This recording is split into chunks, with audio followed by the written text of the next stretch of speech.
Many thanks for staying with us. Now, lawyer Joyce Miguda Majiwa and High Court Judge Lydia Achode were this morning interviewed by the Judicial Service Commission as it continues to search for the new Deputy Chief Justice.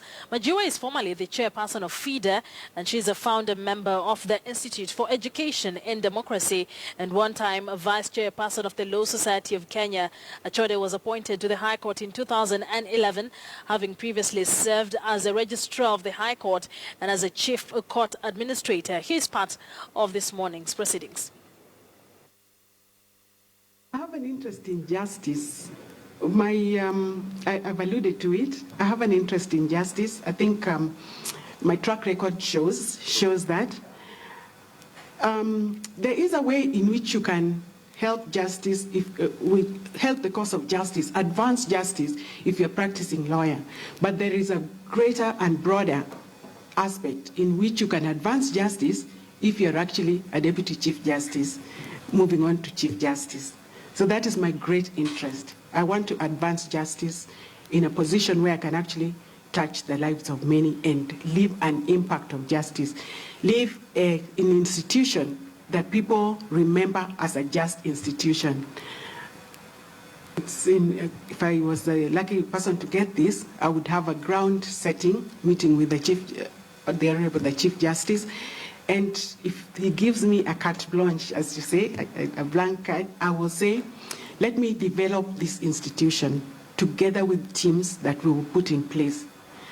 For me, and development, I mean holistic development of the judiciary, to be a modern judiciary, that to be technologically modern, that the persons who are presiding are professionally trained and they're continuing to professionally train and they're delivering judgments, that development in the way even the staff of the judiciary, everybody, the judges, the magistrates, to the highest to the lowest, feels that they are valued and that they are giving valued service.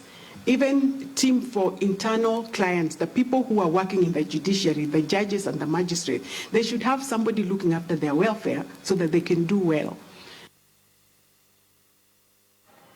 That was lawyer Lydia Majiwa earlier on in the morning facing the Judicial Service Commission, but currently High Court Judge Lydia Achode is still being interviewed by the Judicial Service Commission at the Supreme Court. Let's cross over there live and listen in. That more often than not, seeing as the Chief Justice will have many other administrative duties to do, you will be the one in charge of guiding and directing the operations of that court. Now, almost every man and woman who has sat on that chair, when they have been told, tell us, are you happy with the way the Supreme Court is functioning?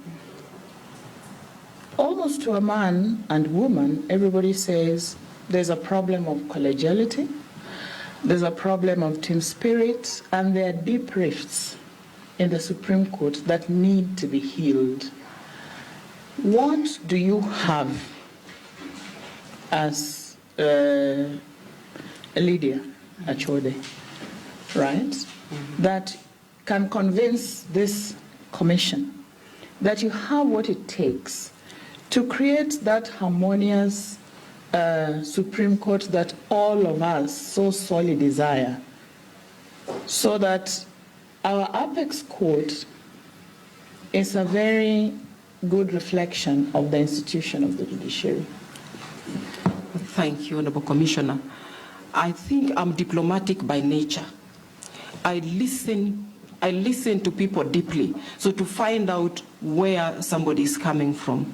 If you remember, there was such a rift between the legal arm of this judiciary and the judicial staff at one time. And we were able to bridge it by telling the one side that we are in this together. So even in the Supreme Court, I would be talking to my colleagues, not talking to them, not talking at them, not cracking a whip or whatever, because these are equals. These are minds that equals. But telling my colleagues that, listen here, we are not part of the gladiators. We are actually supposed to be arbitrators. So the issues that people are bringing before our court need not, we did not descend into the arena, and it's never personal.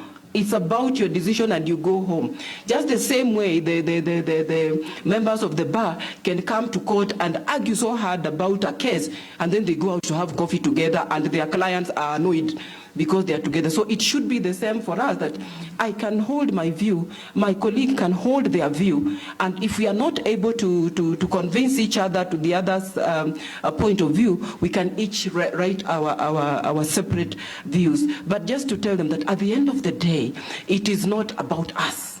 It's about delivering a service. Maybe we would have a retreat, and I also feel that maybe this comes about because of not working together a lot, because if there are few cases in that court and you still hear this backlog, so I feel maybe they don't sit together, because it's only when you sit together that you gel, that those little frictions get to go away, and then you are able you develop a working mechanism, because you each come in with your different temperaments, and you learn to the other person's temperament, because the way I will approach you is different from the way I'll approach another, because I have learned this person likes to be approached this way.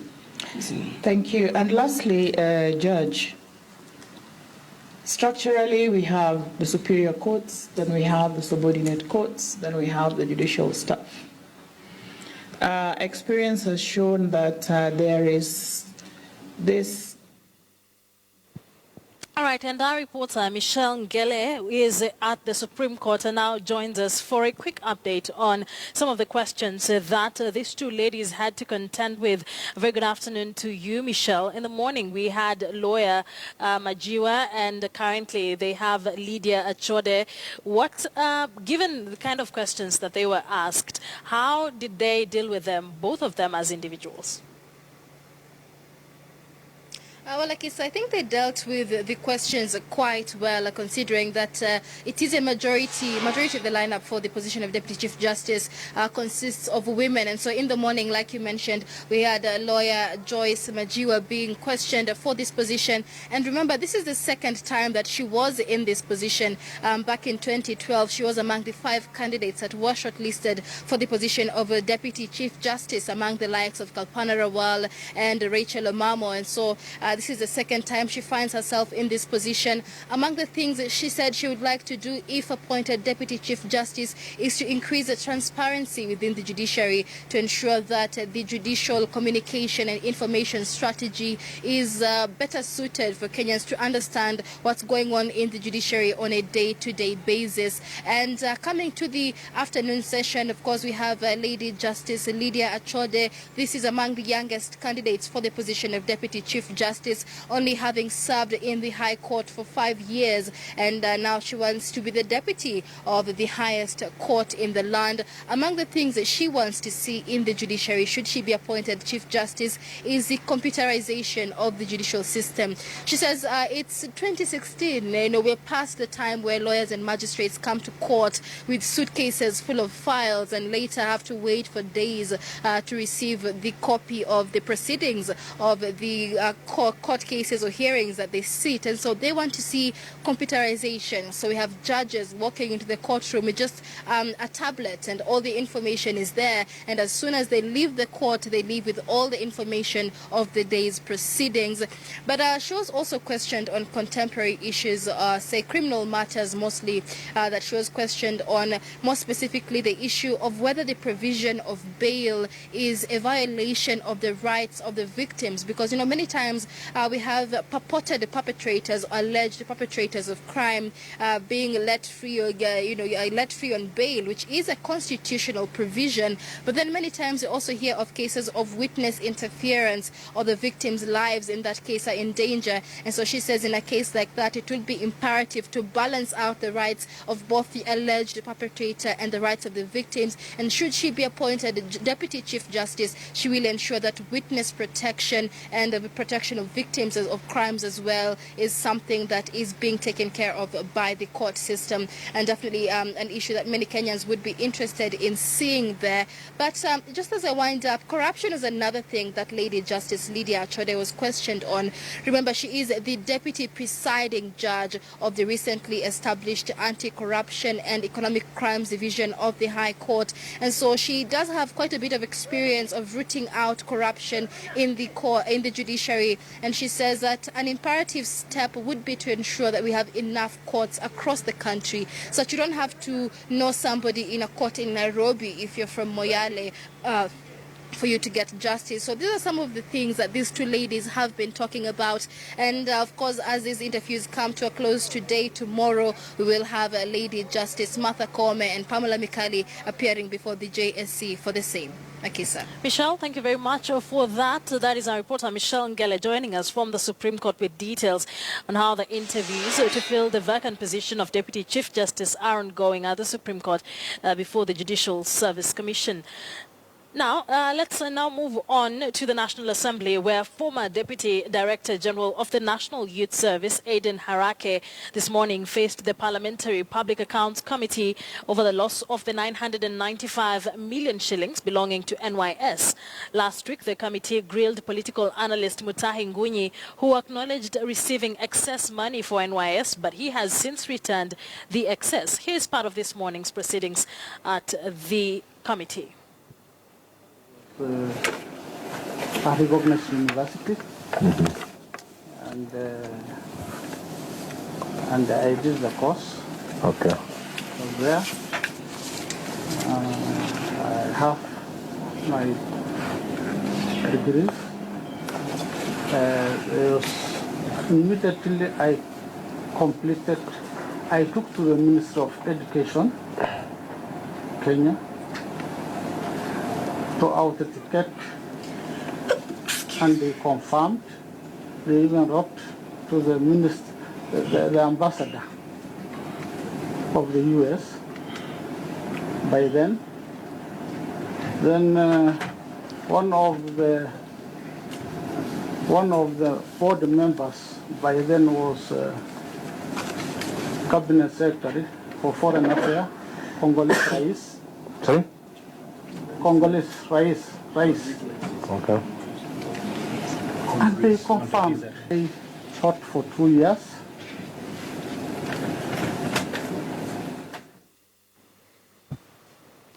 Now, relative calm has returned to Eldoret town following yesterday's running battles between police and residents who are supporters of Uasin Gishu Governor Jackson Mandago. This as the governor insists that the interim term given to Professor Laban Ayero to be the Vice-Chancellor should be revoked.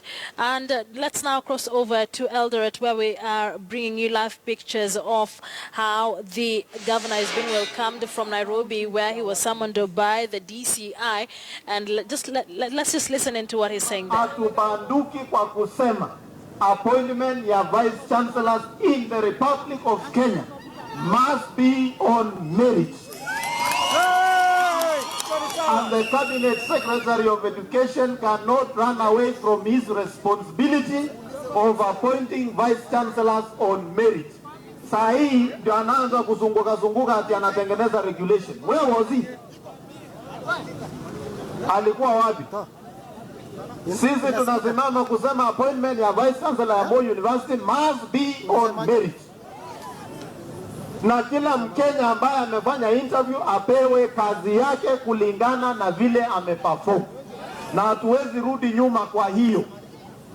Ya pili ni kuambia cabinet secretaries, amwezi sema atuongei na wanasiasa. Sisi ndio wakilishi wananchi na katiba inasema one of our roles is representation. You will therefore have to talk to us kama unatupenda ama utupendi, lakini lazima usikie maneno ya wananchi ama namna gani? Sawa sawa? Kwa hivyo sisi hatutishiki, hatubanduki, tuko pale. Ogoze anan mogoze? Au kyo gaskele ngeti mereng mide? Yo gazole ngeti mereng ne? Ya pili, kwa sababu wametuchokora, tunataka kuambia cabinet secretaries, you must perform your duties. Kwa upande ya kilimo tunaambia mheshimiwa Beti, bei ya mahindi haiwezi kwa hiyo ya 2300 my friend. Wewe ujipange. Wewe ujipange na mtu ya fedha. Mheshimiwa Masharia, waziri wa barabara, Mheshimiwa naibu ya rais na Mheshimiwa rais walisimama hapa Eldoret. Wakasema barabara kutoka airport mpaka University of Eldoret itawekwa lami kwa dual carriage. Tunamwambia fanya hala. Bypass wafanye haraka. Lesos cases wafanye haraka. Na hayo mabarabara yote na zile kazi serikali ya hidi, hatuwezi kubali cabinet secretaries waangushe serikali ya Jubilee ama hawa wawe chanzo ya matatizo katika serikali. Na mimi nitaambia rais, next time patia cabinet secretaries wale watu wamewahi kuwa wanasiasa, kwa sababu wanaelewa maneno ya wananchi. Tangu Kiunjuri apewe devolution, mumeona governors hawana matatizo ama namna gani? Tangu Getera apewe energy, mnaona huko maneno ya sitima inawaka kila mahali, lazima hapo ni kitu. Lakini hii watu ya kutolewa msituni ati wamesoma ndio wanaleta matatizo kwa hii serikali ama namna gani? Sawa. Rudi akina Matiangi na wengine. Na hatuna apology. Tangu aingie wizara ya elimu ndio unaona shule zilichomeka dunia hii. Leo tunaongea wanafunzi wa Kibabi University wako maandamano. Saa hii tunaongea multimedia wako maandamano. Hii mtu ni kisirani. Alikuwa kisirani kwa ICT, ameleta kisirani kwa elimu. Tutamwambia my friend, tutapambana na wewe mpaka utatoka. Na sisi viongozi wa Jubilee hatuwezi kubali panya ingine kidogo ikule waya alafu walete moto kwa nyumba ama namna gani? Yone murege ngosi umepike tibileni. Ngoka Jubilee kimya na magimi. Ameze ngale Jubilee ole tuko pamoja. Bongo ole kama na kumpata kwa time anda kwa analole ni. Jubilee tuko pamoja. Jubilee tuko pamoja. Governor wapia tutishi. Na hiyo ni sauti ya raia. Na sauti ya raia ni kama sauti ya Mungu. Kwa hivyo watuheshimu na wasilete furugu katika kaunti yetu. Na nyinyi watu ya media, na ninakuona hapa madam ya NTV. Tunajua hii maneno inakorogewa Nairobi.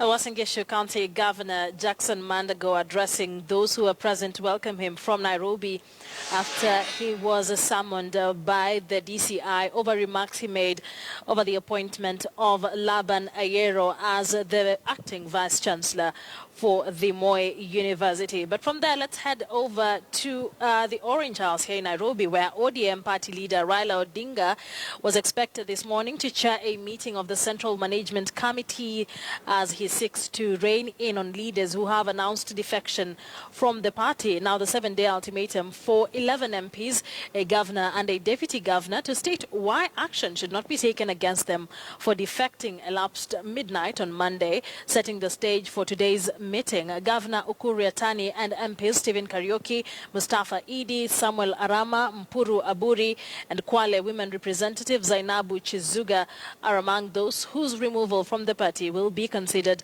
Mark Namaso is following up this development for us from the Orange House and now joins us for an update on the same. A very good afternoon to you, Mark. Many thanks for joining us. I understand this meeting has dragged on, but if at all you've been able to speak to some of the leadership of ODM, what are some of the things we expect? What do they plan to do to these rebels? Thank you. Unfortunately, the meeting has not yet commenced. Initially, we were informed that probably the meeting would have begun at 10 a.m. today, and then later on 12. But right now we are heading past 1 p.m. But no, so far nothing has taken place. We are now being told that probably the meeting will commence at 2 p.m. But if we try to preempt or try to speculate on what they are going to discuss, we are having issues concerning basic housekeeping in the Orange Democratic Movement Party. Basic housekeeping concerning MPs that have defected to other parties. And right now in this country we have new legislation or amendments that have been made concerning elections, defections and nominations, as well as vying for political seats. So we are expecting them to discuss these issues concerning MPs that have defected and what steps that are supposed to be taken against them in line with the new electoral regulations. Thank you very much. We'll be getting back to you later, even as we expect that meeting at the Orange House to begin. For more details, Mark Namaswa is joining us from the Orange House.